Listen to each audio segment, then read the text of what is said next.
Hello and welcome to Pens, Paint and Whiskers. In part 2 of Let's Draw What is in my local aquarium, I'm going to do just that. And I took some pictures. If you haven't seen part 1, what I did was in preparation for Mermen, I actually went to a local aquarium.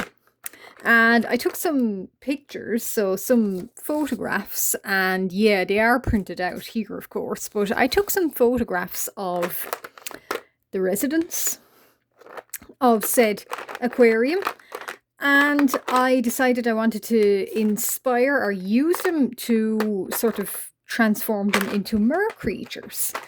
So that is what I'm going to do, and that is what I have been doing. So I took pictures of little kind of catfish and jellyfish and cichlids, gropers. And I've made them so in part 1, if you like this idea, certainly go back and have a look at what I do and talk about in part 1. But that is catfish, jellyfish, and then going by some prompts for mermaid. So we have dagger, and I wanted to transform it like a pack of cards. And then these guys here are mermaid prompts using emojis. So the artist choose the emoji a link and a worm. So I was thinking maybe more, there was dogfish at the aquarium, so I took a picture of them and I drew them looping around one another. So it is these guys we're going to go with today. And I've also added a little bit more to their backgrounds, as you can see. So what we're going to do is, I'm going to do something that I don't want to say has it ever been done before on YouTube or otherwise. I don't know whether it has or not, but I'm going to be painting with these Artex acrylic markers. And I'm just going to wet my little brush here. Just leave it down. Well, maybe not leave it down, but here's my tiny little bit of water. And my tea towel. And so this is brown. So I was thinking with the little dogfish there, for a start, it took ages to find them in the tank, because they were doing the thing where they pile on top of one another. So they were over in the corner piling. So it took a while to find them. And when I did, obviously I took a picture of them. So I have that picture and using them. So I decided I'd transform mer creatures into, or transform the little pile of dogfish into mer creatures. So that's what I'm doing here and going through kind of my thought process. And now this, okay, a little bit too much water there. So yeah, if you're going to do this method, it does lift it a little bit, and it kind of makes it a little bit chalky looking, because that's the nature of what it is. But and it does lift a little bit of the color. Sometimes it works better. It's kind of like a damp paintbrush over the acrylic here. And you can do it now. Yeah, kind of, it depends. What it depends on is the dampness of the paintbrush. So how damp your paintbrush is. And not every colour this works with. Sometimes you put it down and it's kind of a little bit even more chalky. And I'm using obviously the brown, the mid. Actually, I prefer the mid brown for his body. So I'm using, so there's obviously 2 mer creatures here.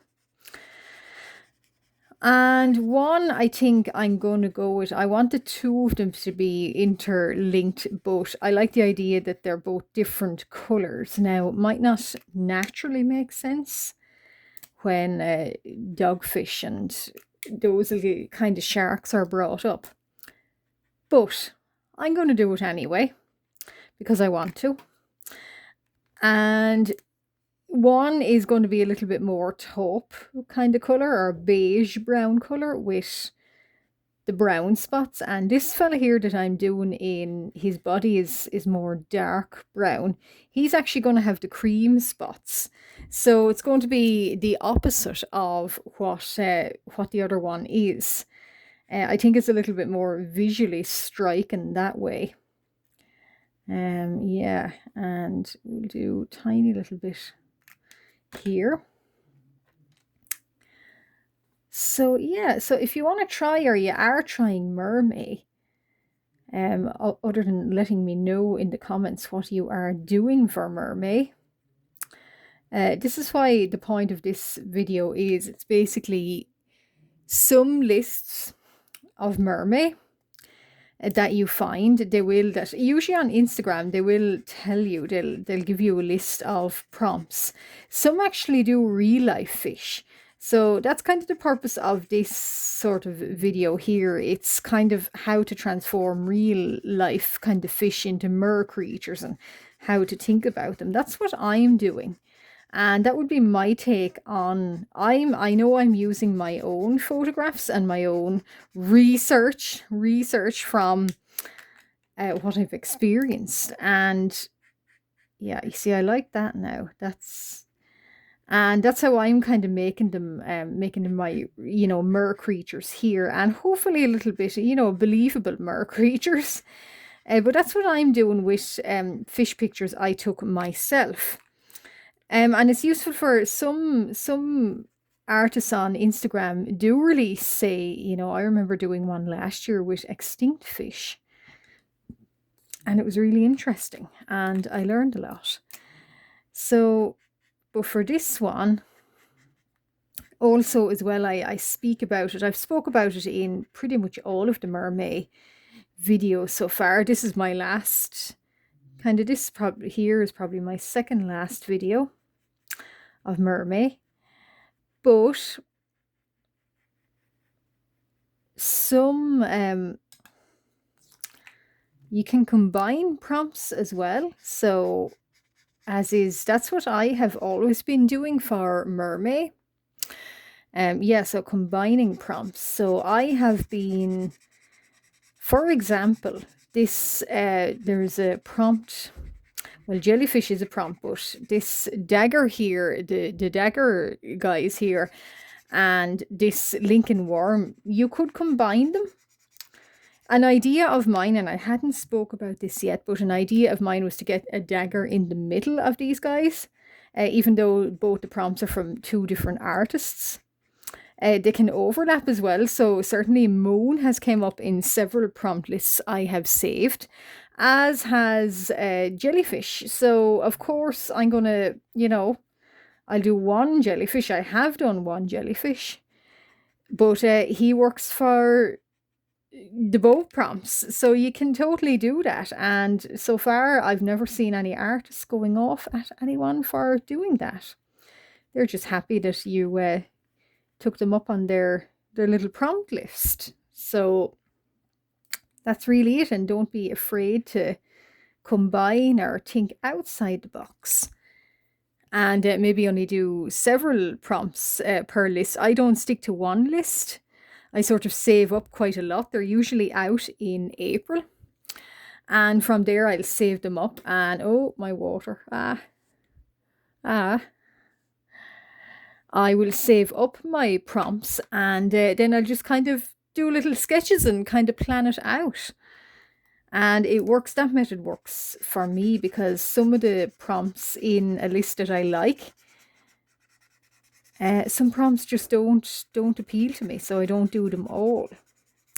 And then there'll be some lists that nothing appeals to me, but even if I see a list that one word in the list really appeals to me, I'll actually go and save that, and I still consider me as having joined that challenge and joined that artist.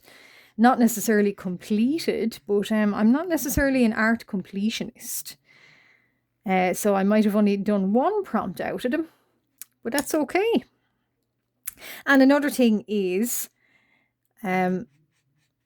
sometimes I'll save up a lot of prompts, or I'll save up lists for Mermen, and I just don't get round to them. it's sometimes better to have too few than too little. Too few than too little. Does that make sense? No, too many than too little, I should say. Okay, so yeah, I don't know if many people do this, but I actually like to paint with these Artex markers. So as you can probably see what I'm doing, and yeah, as I said, sometimes it works, other times it doesn't. And I do kind of like the texture, so I like that kind of painterly look. Sometimes it looks like an oil painting, even though it's not. But yeah, so and with acrylic, the nature of the beast, markers and paint both can be hard to go back. So that part had just dried, so it is a little bit tough to kind of go back on them. But yeah. Yeah, that's you can actually do this. It just takes a little bit of practice with them. Painting with them. I don't know, does anybody, as I mentioned, I don't know, does anyone else do it here on YouTube or even in real life, but yeah, I'm doing it, and that's how I like to sometimes treat my Artex markers, as in I like to treat them, think of them a little bit like paint on a stick, if that makes sense. And bearing in mind, the wetter the brush, the more chalky and kind of white they will appear. As you can see here, it is, you know, the brush was just dipped in the water. But I would recommend kind of experimenting with this. And with Artex or with acrylic, they're not water soluble. So, you know, you have to kind of sort of, you have a small window of opportunity to blend with them. And you can blend with these markers.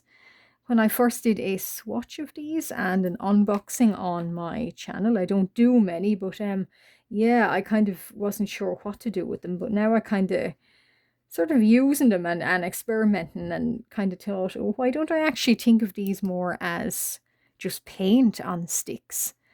And it's worked out better for me. My relationship with them has totally changed, funnily enough. So yeah. And one thing I would like more from, I have a feeling with these that they bulk the colours up on a lot of white.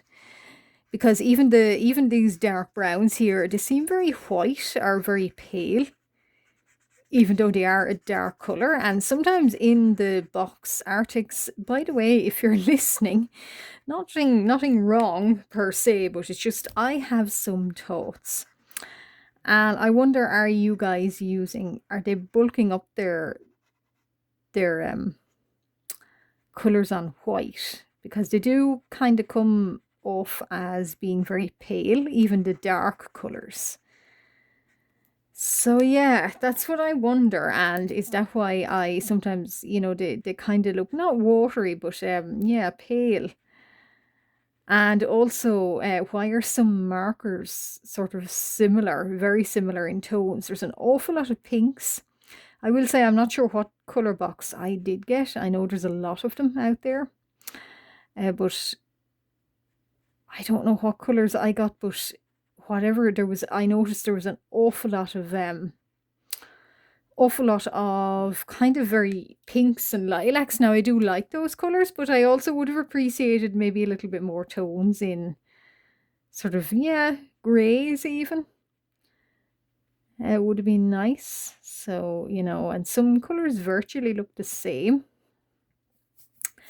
But just wondering, that's all. Just wondering, has anybody else thought that with Artex and in relation to Artex? Because I sure have. And after using an art supply, I have thoughts, and those are my thoughts on it. But yeah, so his tail is, yeah, so his tail kind of goes up along here. Okay.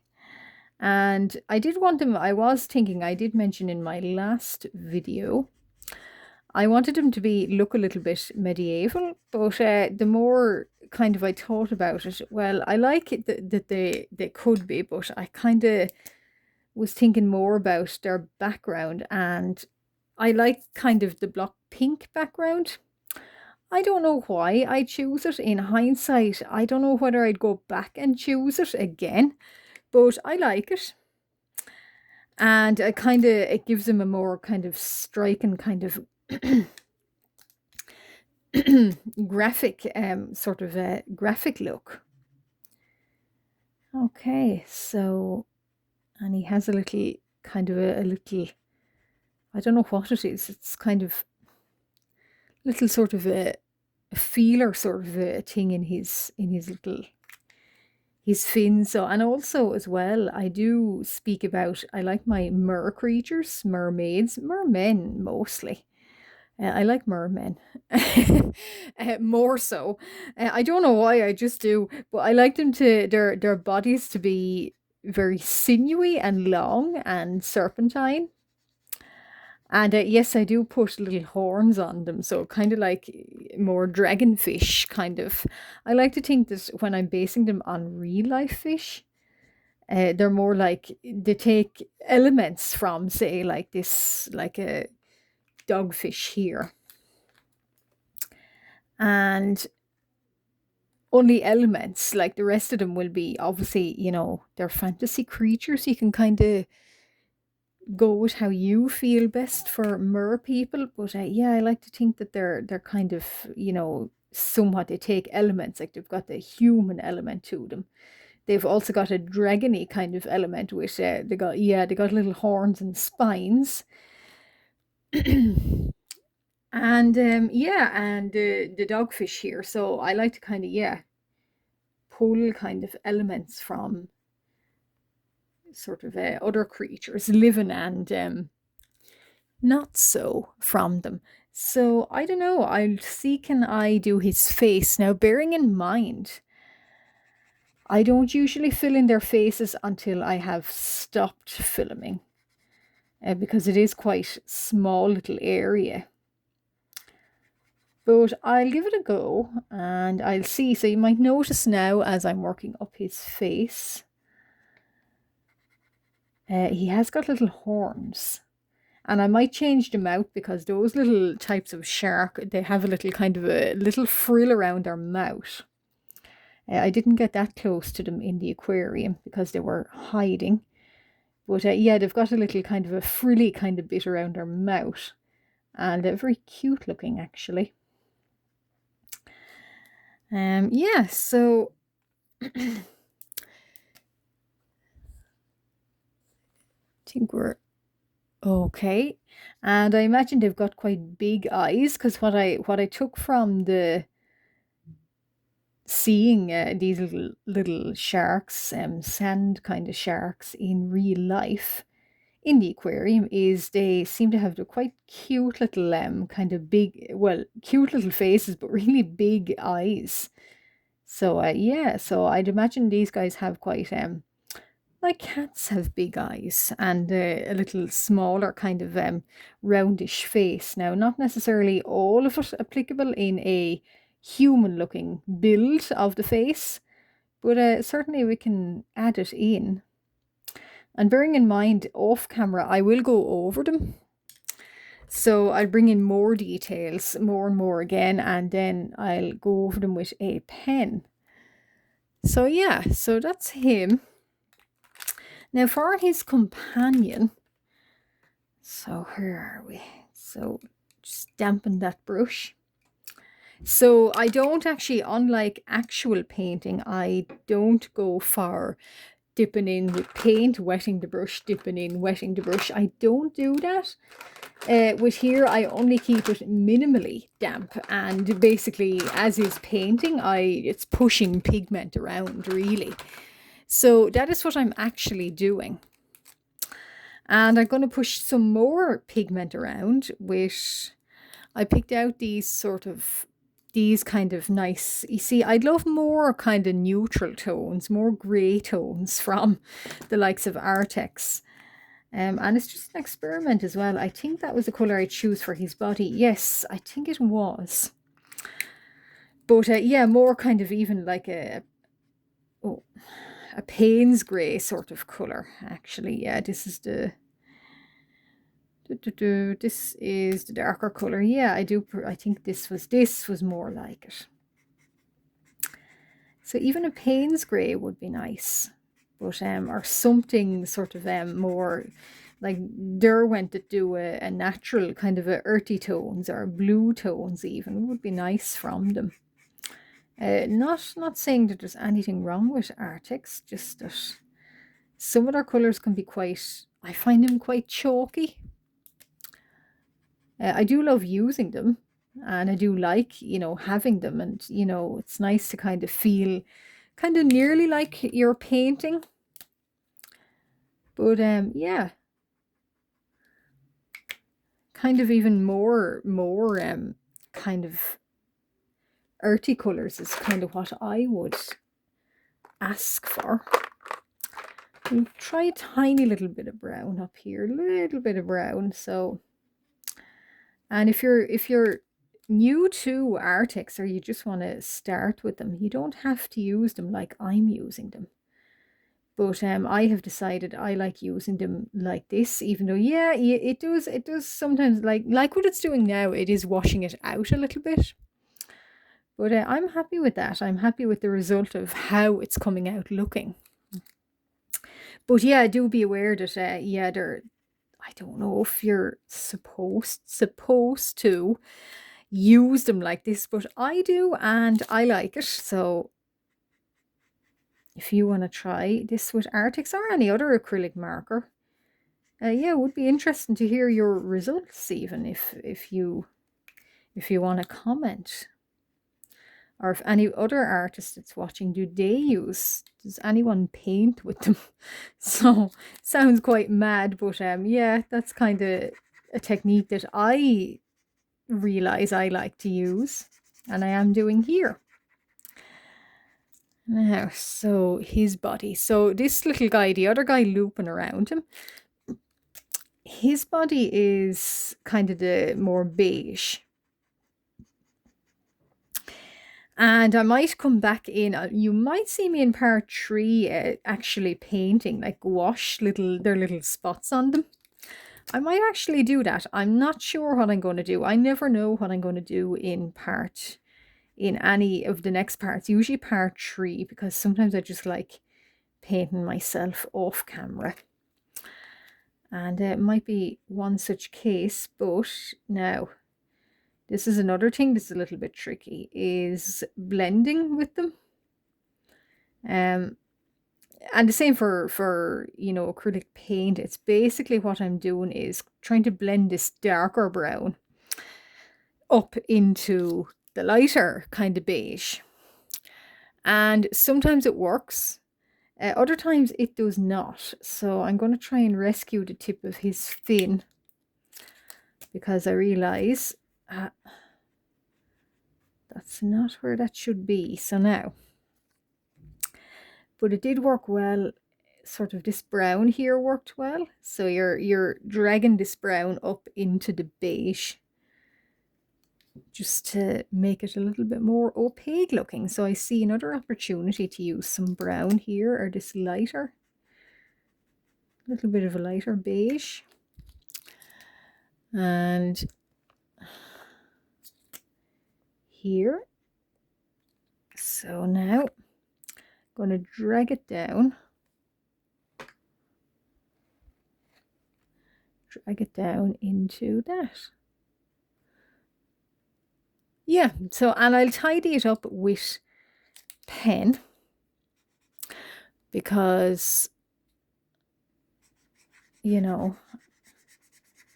they're definitely not finished, but this is just kind of the base sort of, and the base and building up tones and shadows. That's what most painting is anyway, building up tones and light and dark and shade and shadow. So yeah, most painting now. So I'm going to drag this brown.